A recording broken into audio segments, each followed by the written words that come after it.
Hey everybody, late on a Tuesday evening, I believe so. Wednesday. It's a Wednesday evening. It's hard to keep track of the nights during the pandemic. Yeah, it's late on a Wednesday evening, hanging out, drinking some bourbon out on the porch. Um, I was getting set up to go on TV tonight, but as it happens, uh, segment got bumped by some breaking news. So decided to come out here in the southeastern heat and hang out with some people for a while. So, hi everyone. Cheers. It's well, it's always weird times in America. Uh, so I'm down in the South right now, watching the pandemic just kind of bulldoze people. Watching the numbers increase every single day. Infections, hospitalizations. I had to run to the drugstore today for a couple things, and it was just like this crazy line of people getting tested at the drugstore. It's brutal, and down here in Georgia, and down here in a lot of red states, there's a real feeling that this thing is out of control, and that not a whole lot of people are really dealing with it. I'm feeling the frustration there. As a lot of you know, I'm a professor, getting ready to go back for the fall semester in a couple of weeks, and worried about what that's going to look like. I live in a state in Georgia where we have a governor who, in Brian Kemp, has just sort of not just dropped the ball, but I mean, it's just embarrassingly dropped the ball. Kemp, as a lot of you are probably aware, he's one of those guys who really looks up to Trump, and kind of wants to be, the next Trump, or be the next Trump-like figure. So he is. It's been pretty ineffectual, and a lot of this is political posturing.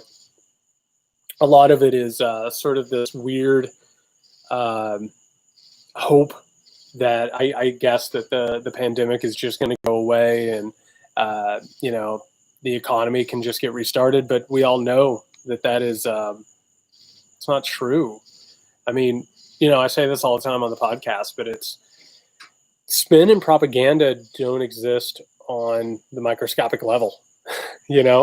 There's such a thing as science, and when you have science, it's objective reality. It's not subjective whatsoever, and you can't spin your way out of it, and you can't lie your way out of it. And especially in Georgia and in Florida, where the numbers have been weird. I'll just say that. I'll be charitable. They've been weird. Where there's it's just this odd time where like things are coming in, they don't look like reality. Georgia got caught cooking the books, and Florida, I mean, the whistleblower came out and said that Florida was cooking the books. It is it's weird. It's a very odd feeling. I don't know how you feel about it, or how things are on your end, but I don't feel like the leaders, particularly in my state, but of course at the federal level, I don't feel like they're taking care of us. I don't feel like they are they're looking out for us. I feel like there's so much of it that is propaganda, and so much of it that is unfortunately angling towards November, and this hope that maybe they can get the economy not even back in shape, but like in some sort of, it's almost like if you've ever had a car that breaks down, you just want to make sure that the car, like you try and get the car where it will start and get you somewhere besides the middle of a road. And meanwhile, the rest of us are left in the lurch. I mean, Donald Trump has no interest in fighting the pandemic. He has no interest in helping us with this economic crisis. And, I keep saying we're on our own. And I wanted to talk a little bit tonight. I wrote a thread on Twitter, you might have seen it today, talking about the robber barons and the Gilded Age. And I wanted to talk a little bit about that because this is, unfortunately and tragically, a period in history that we really need to know about right now, because we're kind of living in the second Gilded Age. And, I don't know how history was for you. I had some good teachers But I think they were limited in what they could do. In public school, you know, we started out, I grew up in Indiana. We started out talking about, you know, Columbus, that whole bullshit thing, of course. And then we got into state history and settlers, right? We talked about Manifest Destiny, and it was treated like this thing that was, you know, beautiful and perfect and inspiring, and, you know, left out the white supremacy, left out the genocide. Instead, we had a bunch of pictures of, you know, pilgrims hugging Native Americans. Didn't really get the full story there. And then we just sort of jumped, and we didn't really get a great history. And Seth Taylor, I just saw your question about the post-Trump GOP. We need to talk about that. And we need to talk about the Lincoln Project stuff too. But, you know, I felt underserved by my lessons in history. You know, it sort of jumps up to the Civil War and then just kind of stops. And then maybe you get a little bit of World War II, and that's it. And maybe you get, you know, you get a little smattering of things here and there. I actually feel like I was very lucky. I had a great history teacher in high school who unfortunately was not well served by the administration. I don't think he had the support that he needed, but he would talk about stuff that I don't think other teachers did. He talked a lot about Rutherford B. Hayes.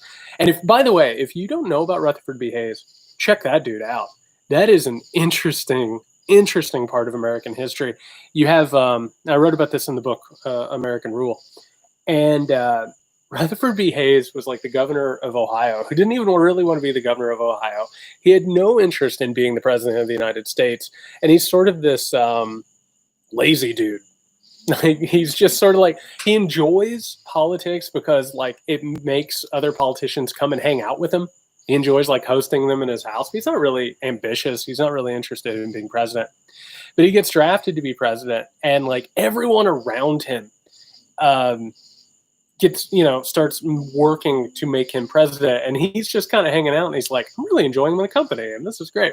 So everyone around him sort of, you know, works to try and get him to be president. And there's actually a weird thing that happens with Rutherford B. Hayes, which I think would teach us a lot about our modern times. Western Union at the time, which was the dominant media and communication company, had like this really, really strong bias to Rutherford B. Hayes, and actually like seeded the news and news reports with all these laudatory stories about Rutherford B. Hayes. It was like the Fox News of the time. And actually later on, it turns out that, you know, Western Union or the Associated Press, they end up calling it the Hayes Associated Press, and they break a bunch of stories. They, you know, steal a bunch of information. They help him out. And then Rutherford B. Hayes, eventually there's like this election crisis. And in the midst of this constitutional crisis over who's going to be president, Rutherford B. Hayes, the people taking care of him, his advisors and his team, they promised the South that they'll hand the South back to white supremacists.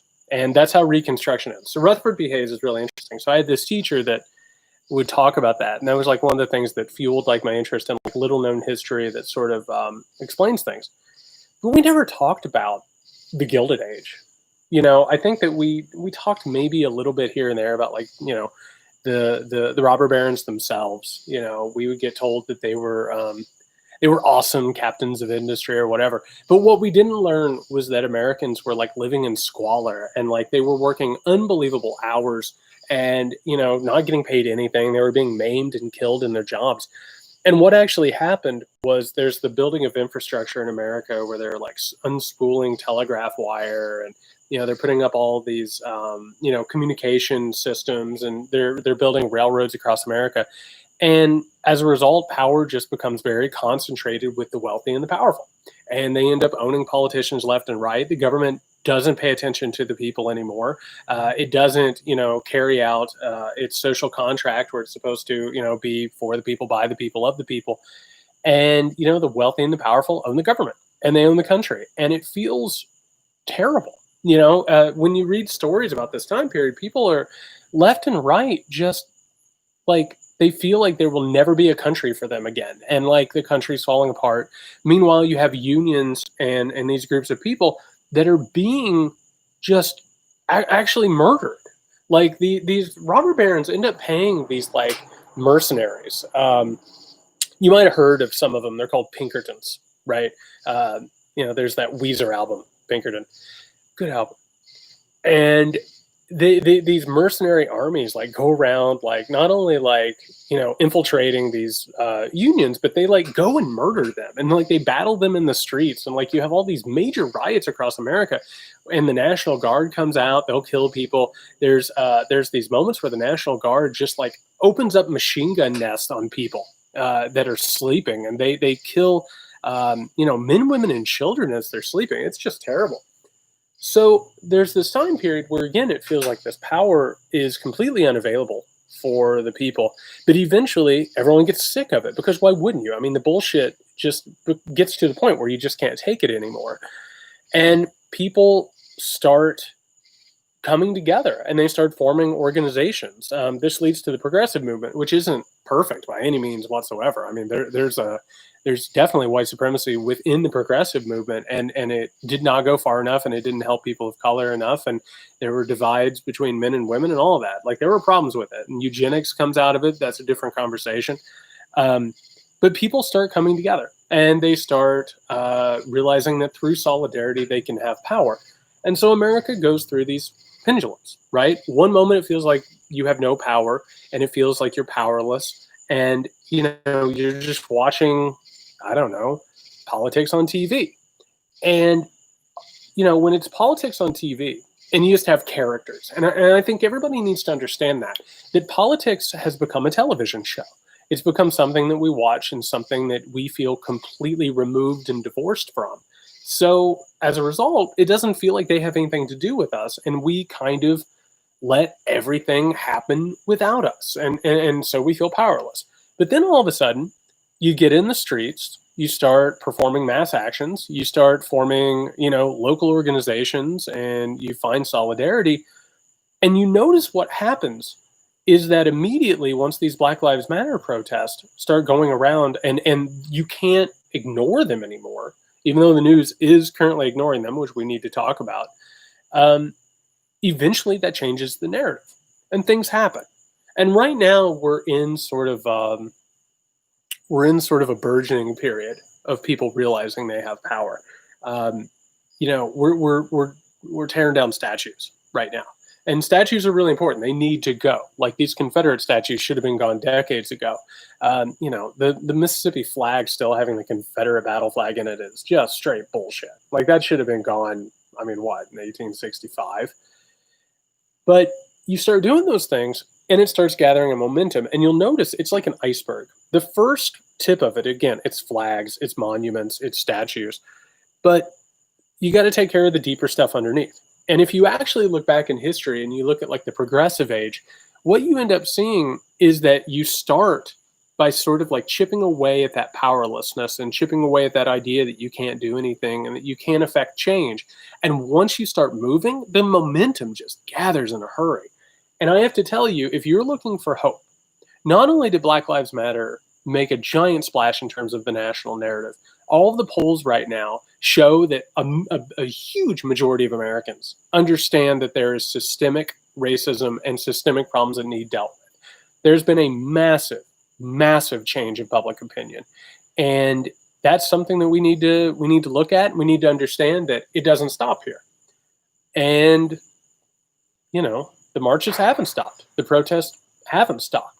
It just so happens that we're focusing on symbols and images and metaphors. Maybe eventually we'll get back to the point, but you have to keep marching. You have to keep really, really fighting. So, all right. So that's about robber barons. But I'm gonna take a couple questions. So the first thing I saw, somebody asked who I thought would be the leader of the GOP after Trump. That's a great question. I think there's a couple of outcomes here for what ends up happening after Trump. By the way, cheers, everyone. I think there is a possibility that Trump becomes such a figurehead and a symbol of Trumpism. And this is the idea, and I want you to think again about the idea of an infection. The idea that the GOP is a terminal case, which I've said multiple times, and I've taken some fire for this. I think the GOP should go away. I think it's really, really just it's outgrown its purpose. They have no principles. We've talked about this a lot on social media. They're not pro-life. They don't actually care about abortion. That's a political cudgel that they use against people to control them, particularly women. They're not fiscally conservative. They're not socially conservative. They're not patriotic. They're not pro-troops. The only thing the GOP does is it exists to consume and consolidate power. That's why, and you might remember, I think I talked about this maybe last week, maybe it was week 4, maybe it was on the podcast. I mean, what is time in a pandemic? You might remember, like, there was this period of time, I want to say it was back in like 2011, maybe 2010, where, it was the Daily Show with Jon Stewart. And basically every segment was, oh, here's a Republican saying one thing and then a Republican saying another, and constantly contradicting themselves. And what they were pointing out wasn't hypocrisy. And sure, the GOP they're hypocrites. But what they were actually pointing out was that the Republican Party was being consumed by the idea of malleable politics. They're not fiscally conservative. They're not socially conservative. What they're obsessed with is gaining power for themselves and their group. It has become a white identity fascistic movement. And that is the difference. If they actually had principles that they were trying to achieve, that would be one thing. But they don't. They simply don't. They're trying to win elections by any means. And whenever a power group feels like it's losing power, that's when fascism starts to take over. And so that's one of the reasons why they try and disenfranchise people. They make it harder to vote. They're against anything that, brings up poll participation. That's why it's all about misinformation, and it's all about dividing us by race. They're not interested in actually giving anyone anything besides the idea of perceived power. That's the only thing they offer. So that's like why people stick with Trump. I keep saying this all the time. It's like rooting for. I'm a Cubs fan. I've seen my fair share of really bad Cubs teams, like teams that don't even get close to 500. I still rooted for those teams, and there were players who weren't good, but they were my players. I identified by them. And one of the things about being like a fan of a team or being a fan of a politician is, unfortunately, you start to absorb who they are, and it starts becoming part of your identity. I'm a Cubs fan. I've watched a lot of losing. And as a result, I've had to rationalize that losing builds character. And maybe it's better for you to lose than it is to win. Right? And if you look at someone who's like an Oakland Raiders fan, they embrace that idea of being outlaws, right? Like, it's actually weird. The Oakland Raiders always have more penalties than other teams because they're expressing an identity, and we get lost in those identities. So one of the things, and I just saw Max say, do I think the GOP is permanently fractured? That's the question. Do they continue to follow Donald Trump even after this election? And I don't know if he's going to win. Maybe he loses. Maybe he wins. Maybe he holds on to power even after he loses. In that case, who will lead the future GOP? A Donald Trump Jr. or Ivanka Trump.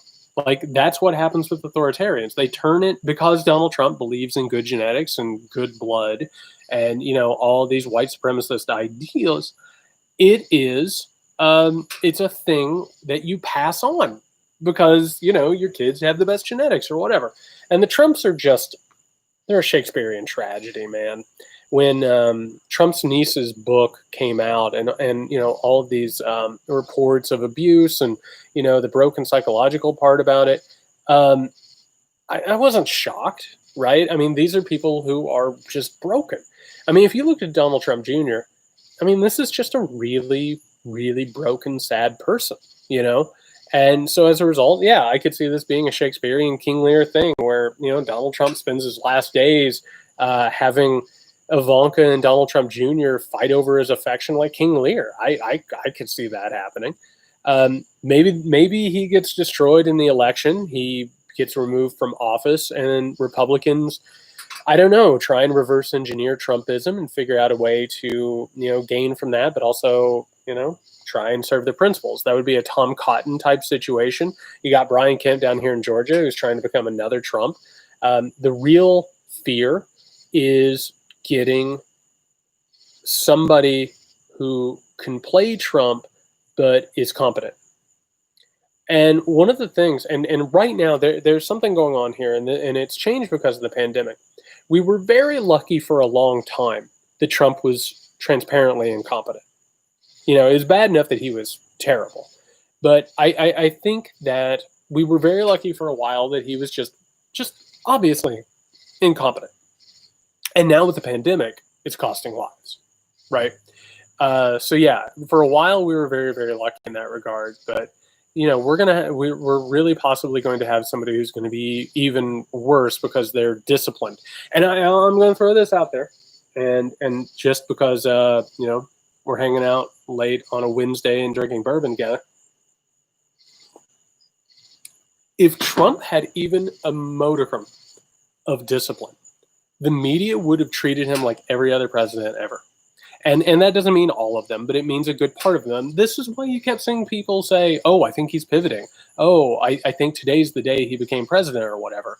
They want to believe in a president who is competent. They don't want to believe that this system has failed because so many of them have built their lives and their identities on this system. They have a really hard time looking at it and saying, oh my God, something's inherently wrong.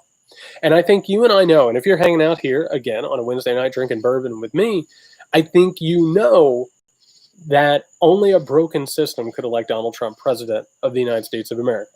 Something was broken before him. I say it all the time. He is a symptom, not the disease.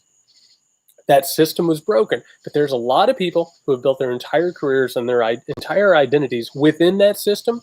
And so they don't want to believe it's broken because that would mean that there's something maybe wrong with them and they don't want to take a look at their own privilege and who they are. So yeah, if Trump had a modicum of discipline, we'd be in a different ballgame. Ross Barkan, who I think he was our first interview on the Muckrake podcast, he wrote a really good article about what he saw as the future of the GOP, and what he was afraid of was either Pence or Cotton. And of course, Pence would be dangerous from the evangelical aspect of things, and Cotton would be, Cotton's a fascist. So you got that going. So I personally, I would love it if the GOP went away and a new conservative party came about. I would much rather, and I brought up the Project Lincoln people, I would love it if the GOP went away and the Project Lincoln people, just became the new Republican Party. That's fine. We can have arguments with them or whatever. I do not appreciate what they've done in the past. I do appreciate that they're making ads that obviously get to Donald Trump and obviously reach maybe independents or Republicans. But I'll be honest with you, the people who've done it have done great harm to America. I mean, they have slandered patriotic people. They have vilified people. It's not a get out of jail free card simply because they're making ads for Trump. But you can look at it and say an enemy of my enemy is my friend. But we should not sit here and pretend that these people haven't done really bad things and they haven't hurt America in the past. So, everything I write about and all my research and all the stuff I talk about, we have to look at people as if they're real people. And nobody's perfect and nobody's a deity and nobody is infallible. So we have to take the good with the bad and we have to understand. And we have to understand that the people who are making these ads have done some real damage. All right. I see Carla says, do I see these movements transforming it into an eat the rich type of movement at some point? So here's one of those things. And, let's talk about it. Whenever you have a social movement, and again, this is like something like Black Lives Matter, or let's say, for instance, right now, Americans are being tossed out of their homes left and right. They're being evicted. They're losing their jobs. They're suffering terribly. If there is a movement that is anti-wealthy or anti-elite, if you look at the ecosystem of how a country works or a society works, at some point, the wealthy and the powerful need to realize that they've taken too much and they need to give back. And one of the things that ends up happening in the Gilded Age is you actually start seeing a lot of these very, very wealthy people.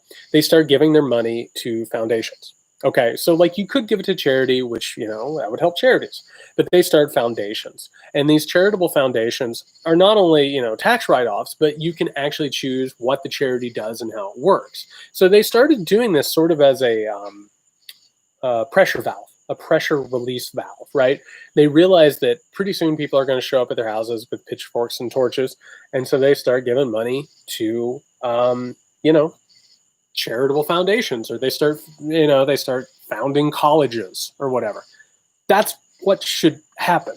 I mean, in America, the wealthy and the elite really should stand up and say, you know what, it's kind of grotesque what we've been doing. Tax us, or we'll give our money to foundations or colleges or whatever. That would be fantastic. That is how like an equilibrium eventually gets reached, instead of, you know, having like a French Revolution and blood flowing in the streets. If they don't, I have no idea where any of this is going. I mean, this is rough. Like, this is a rough moment in American history. And it's not just rough in terms of the suffering from coronavirus, because absolutely it is. But, you know, I'm 38 years old. I graduated from my graduate school. I graduated in 2008, right as the economy tanked. Like, I just graduated and basically got out into the world, and it was like, oh, great, the world's on fire. Cool. You know, I was in college when September 11th happened, and then the economy collapses, and now the economy is collapsing again. It's the second time, and I'm not even 40 yet. I think a lot of us are tired. I think we're really exhausted being laden down with debt, having jobs that juice us. We have a society where your work doesn't end. I mean, the 40-hour work week is a complete and utter myth.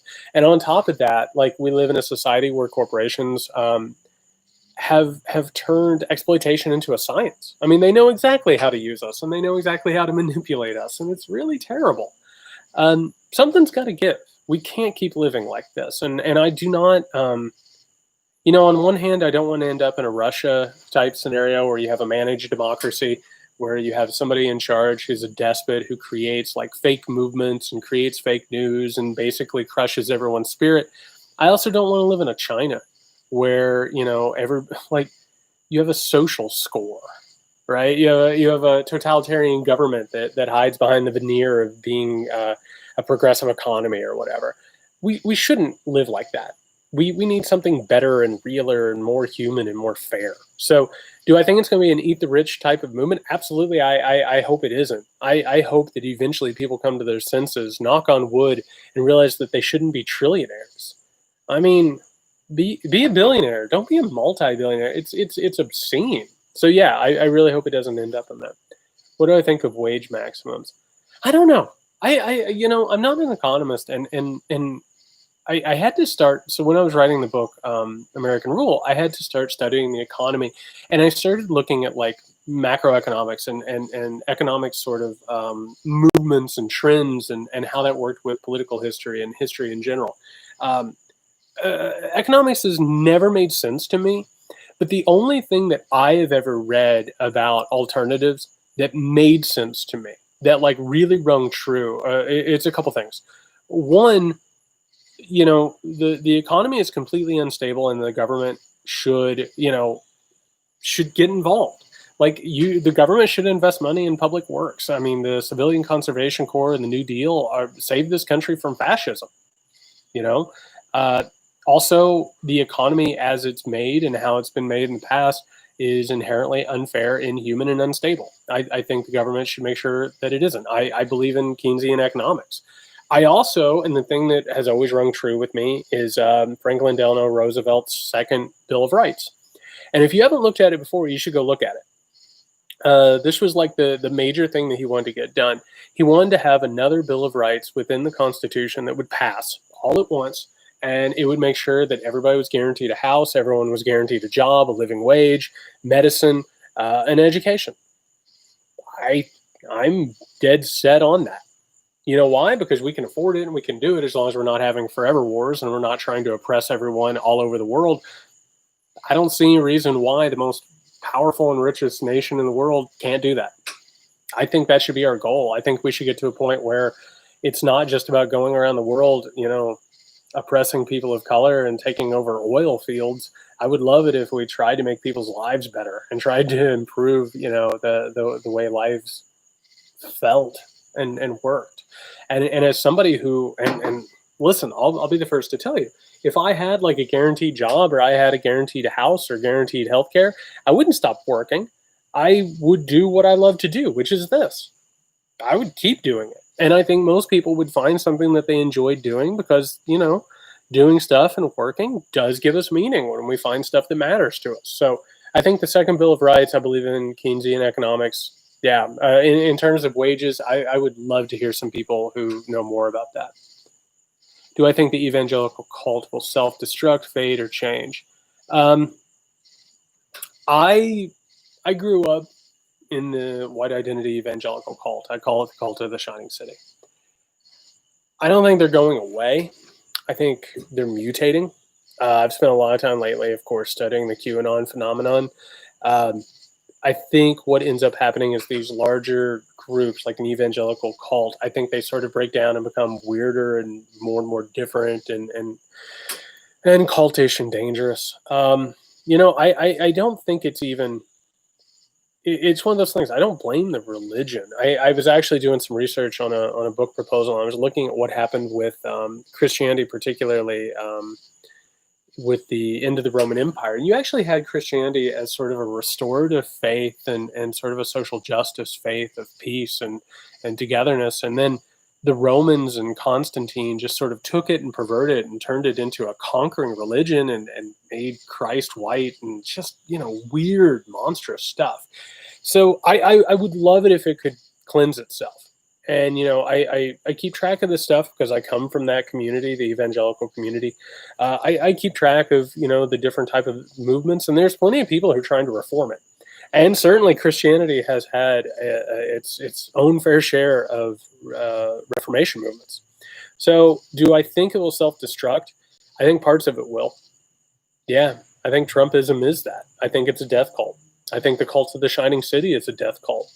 But you're seeing more and more that people don't want to sign on for that. And it's an aging death cult that is growing smaller and smaller by the day. And we'll be very lucky if it loses its death grip on politics, because it's driven us into the abyss. How much do Democratic elites help maintain GOP as currently constructed stay in politics? Oh man, drinking bourbon late on a Wednesday. Let's talk. So here's the thing. I've said before, I'm not a member of the Democratic Party. I used to be. I started doing the history, and then I realized I didn't want to be a part of that group. That doesn't mean that I won't break my hand voting for a Democratic candidate over a Republican candidate, because the Republican Party has turned into a fascistic movement. I think it's an easy choice whenever you have it.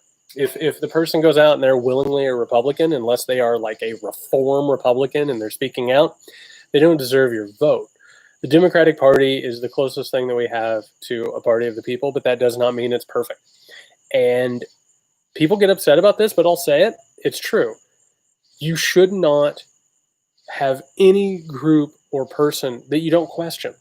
The Democratic Party has problems. And particularly starting in the 1990s, they came together and they said, you know what, we can't beat Ronald Reagan or Reaganism anymore.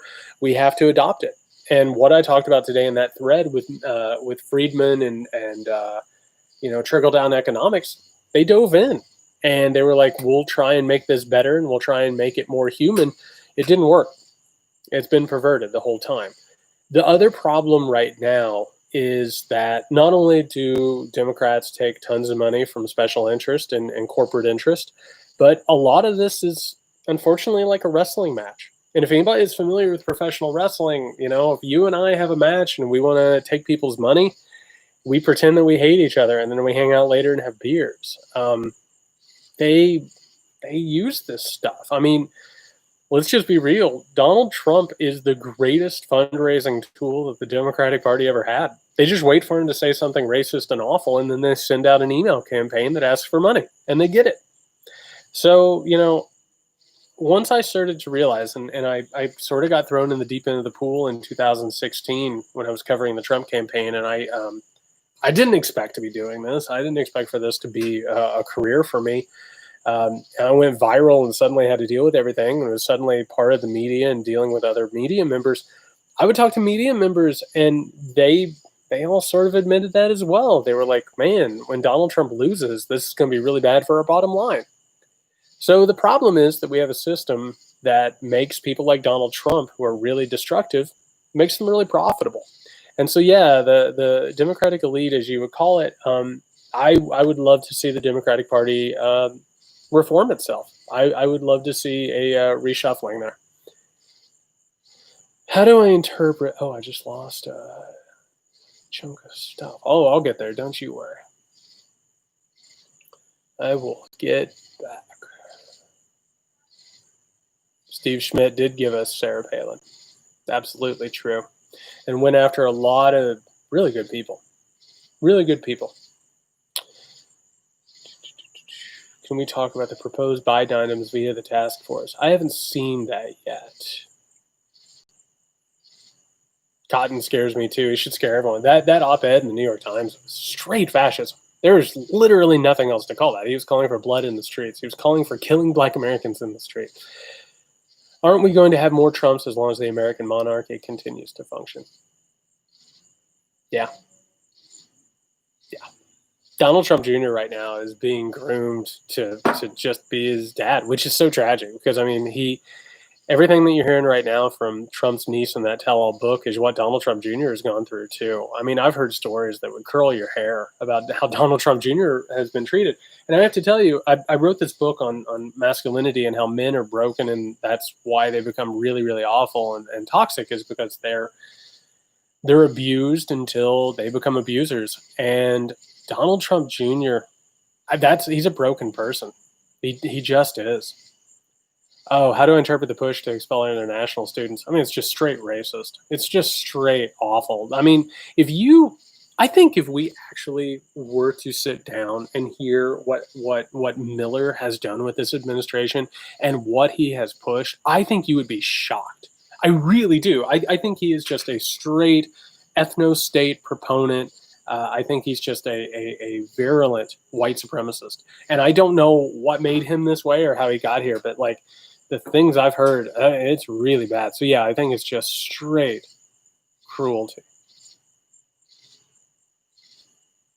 We as a society have wrapped our minds around how many prejudiced, racist people.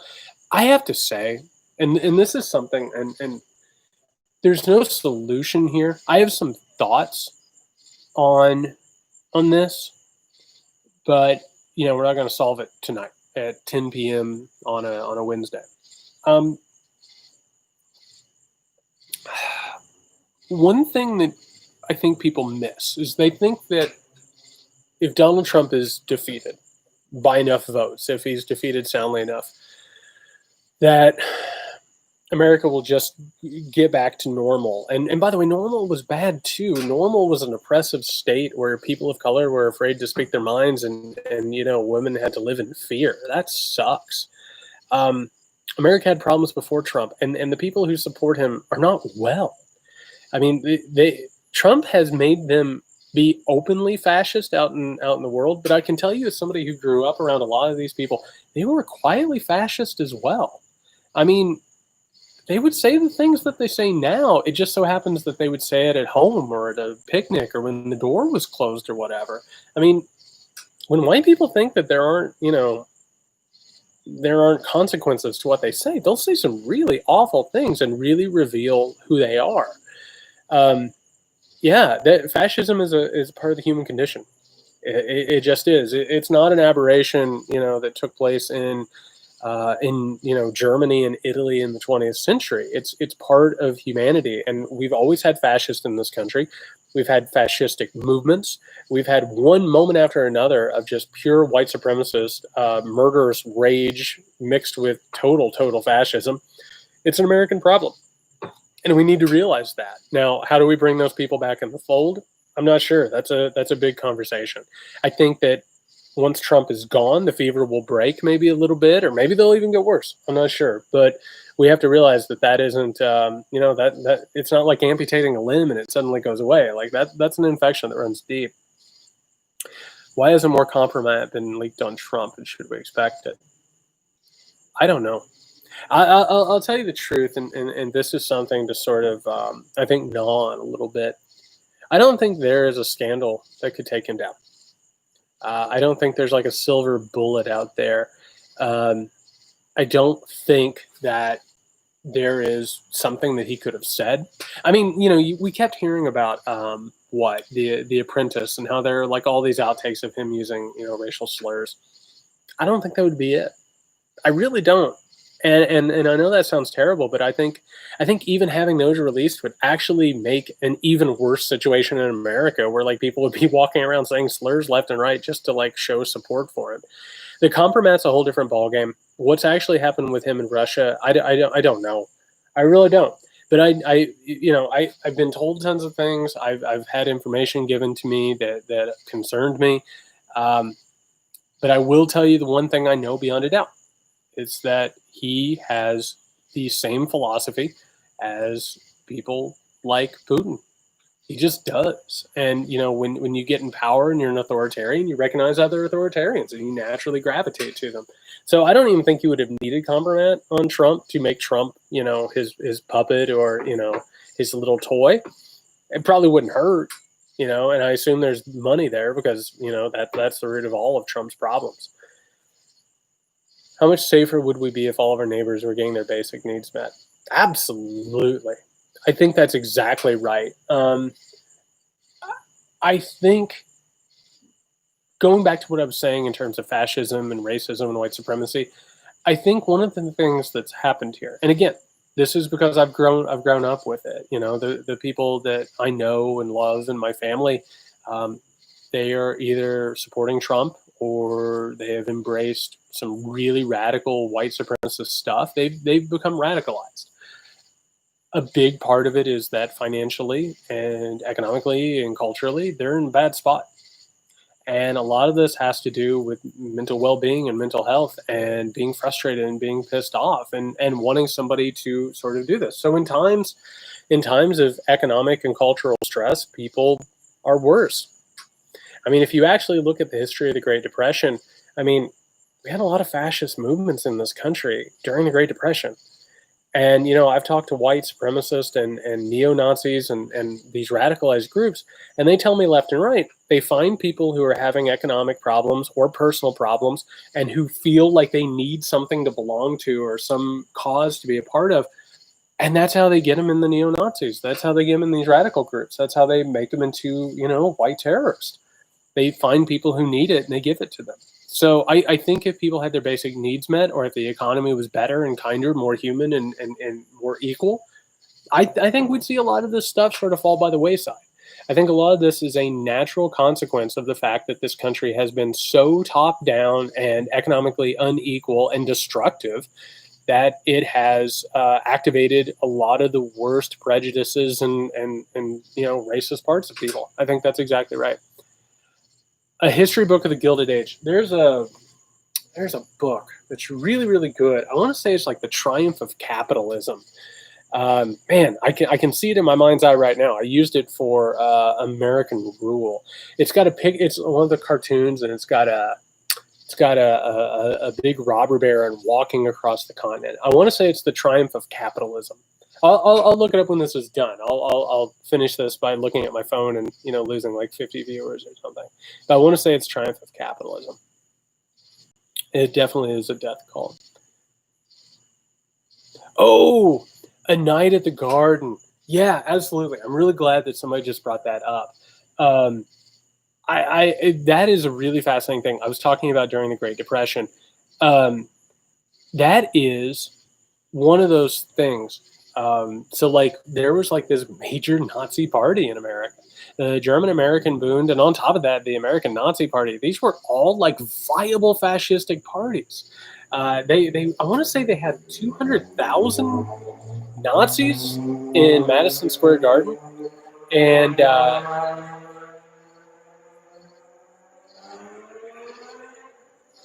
cheers to that guy.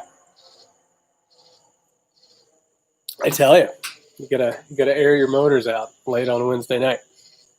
I want to say 200,000 American Nazis in Madison Square Garden, and if you watch that documentary, or if you go look at the photographs, they're incredible. It's like swastikas with George Washington and American flags, and basically they were just they made the argument that America was a white supremacist country, and that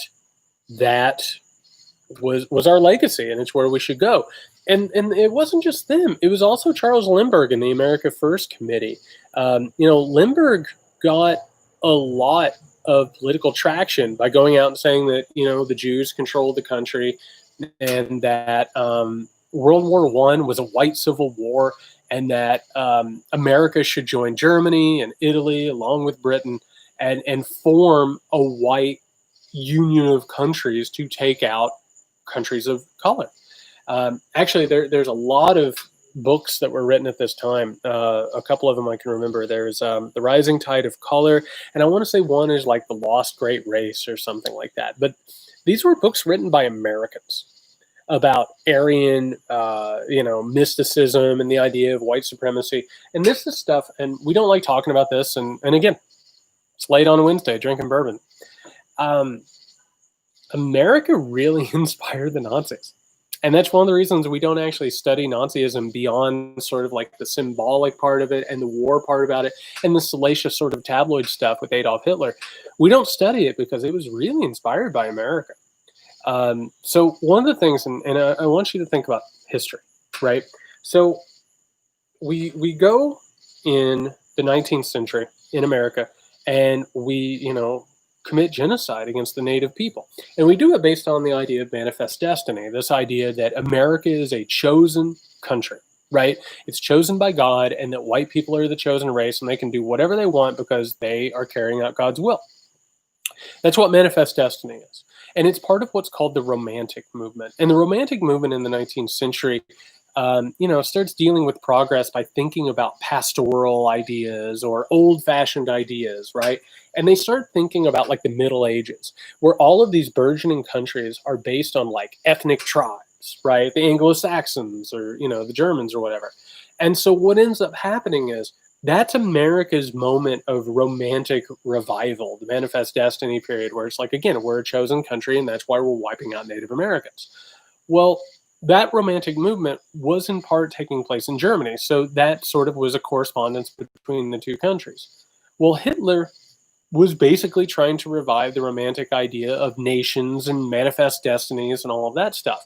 So it's kind of a revival of the same thing that led to us killing the Native Americans. It just so happens to have taken place later, right? The two things are pretty similar. It's the idea that, you should take over all this land and gain power for yourself.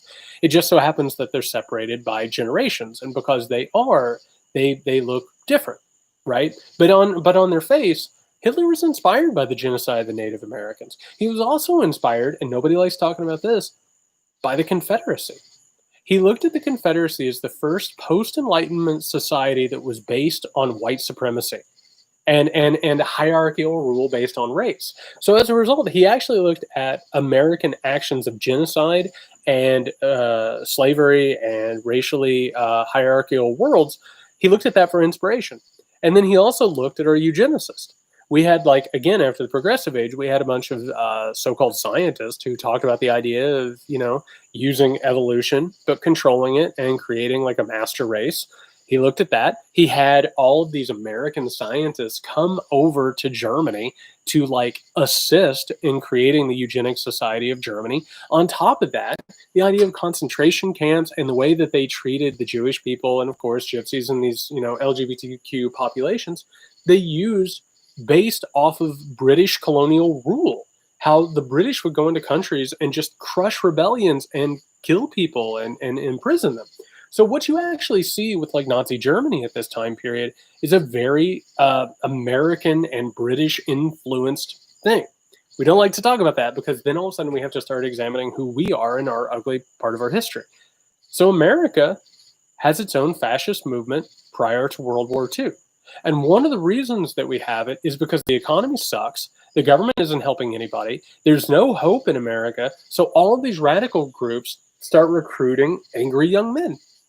And they start giving angry young men something to do. They dress them in a uniform. Either it's a Nazi uniform or you have want to say it's the Silver Shirts or the Silver Legion or something like that. And you have all kinds of fascist groups out in the streets.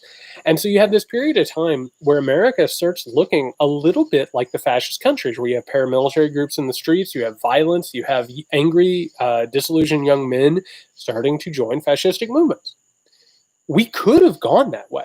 I mean, Charles Lindbergh was very, very popular. And actually, it wasn't until Pearl Harbor that, like, his ship sort of sunk. And then all of a sudden, we're going to go to war.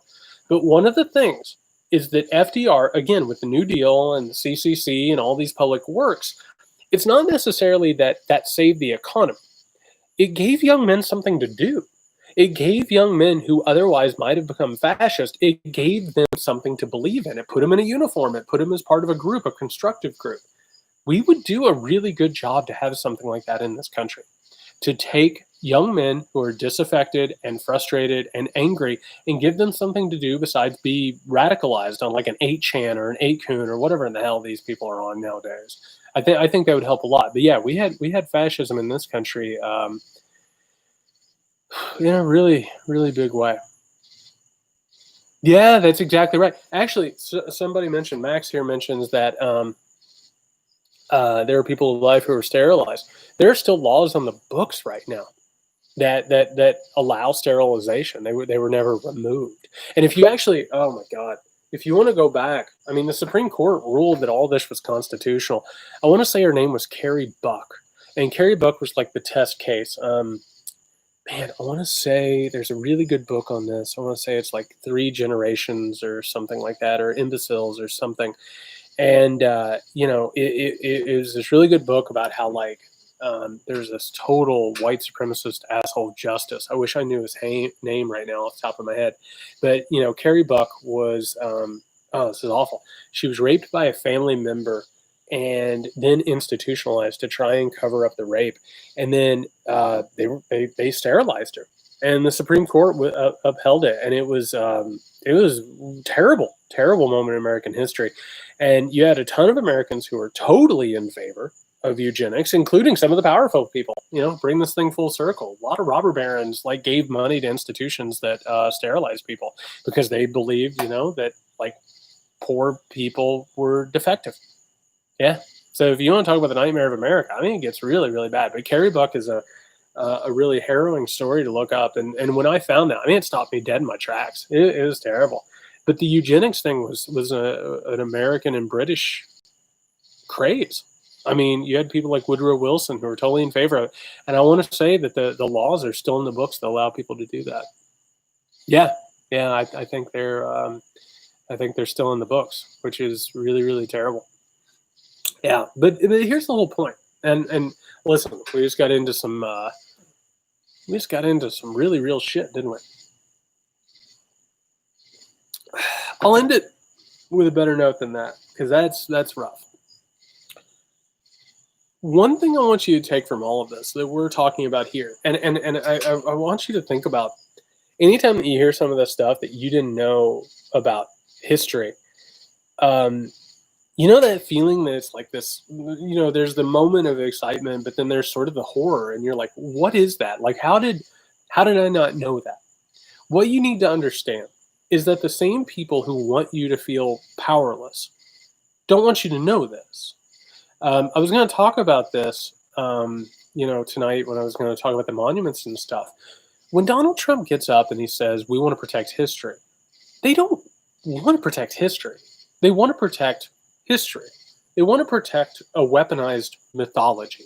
And this weaponized mythology treats America like it is a perfect nation. And if America is a perfect nation, then you are a traitor for questioning America. And that's why they tell you that you're not patriotic, or, that you need to shut up and America is wonderful. It's a mythology. It's what it is. They want to protect a story that has protected white supremacist patriarchal power by the wealthy and the elite. Once you start discovering this stuff, you can diffuse any of these arguments, right? Once you learn where Confederate memorials actually come from and why they're there, it's not even an argument anymore. Those are weapons. Those are there to remind people of color that when they go into a courthouse, that they are not going to get a fair trial, and that the Confederacy survived. Oh, real fast. I'm sorry. Somebody just said that Henry Ford is mentioned approvingly in Mein Kampf. Not just in Mein Kampf. That was like the only portrait in Hitler's office was Henry Ford. He told American newspapers that he wanted to send German shock troops to America in order to make Henry Ford a Führer, a dictator. I mean, it is bad. Okay. And Henry Ford did more to spread not just anti Semitism, but like dangerous, weaponized propaganda and conspiracy theories than nearly anybody else. Insane. Oh, man. That's a talk for another night. We can talk about that for like an hour. But anytime that you come across this stuff and you wonder why you didn't know it because somebody didn't want you to know it. I was telling somebody, I'm going to be on this podcast tomorrow. I'll link to it tomorrow. But the ways that you fix it, the ways that we get through this stuff is a couple things. One is to realize that history has been altered for a purpose. And then you got to learn the history. And I have to tell you, and listen, I talk about this stuff in threads and all this. I do it because I want people to go out and like look at the history themselves. You should want to know this stuff. And there are academics left and right who write about this stuff. It just so happens that the war on academia and academics has been so thorough that it keeps you from them. It keeps them siloed over here and it keeps you over here. So you're not able to really get together and compare notes. Because when you compare notes, you start to realize how history has been altered. And when you realize it's been altered, you can start to look at why it's been altered. And then all of a sudden you start to understand, okay, this is so the wealthy and the powerful remain wealthy and powerful. Okay. So one thing that we have to start doing is we have to start fighting for things like history. We have to I'm sorry, we got to run for things like school boards. We got to be in like city council meetings when we're talking about, curriculum. And we can't let these people write textbooks anymore because all of the textbooks are white supremacist tools. They're just there to tell us a story about America that doesn't rock the boat and doesn't tell us the truth. And once we understand the truth and we understand where America has gone wrong and what it's done wrong, all of a sudden we can get better. And I said this the other night when I did my talk on Sunday. I think it's more optimistic to understand that America can be better. To simply say America is perfect the way it is and we can't improve in any way, that's like the most pessimistic idea. I actually think that makes these people like just terminally pessimistic. I'm optimistic. I believe that we can make America better. And I think the only way to do that is to understand where we've been and where we are. And that way we can figure out where we're going. I mean, that's why I wrote my book. I had to understand America. I understood politics of the moment, but I didn't understand history because all this stuff was just out of reach. And once I started to figure it out, and once I started to compare those notes and look at the experts, it made all the difference in the world.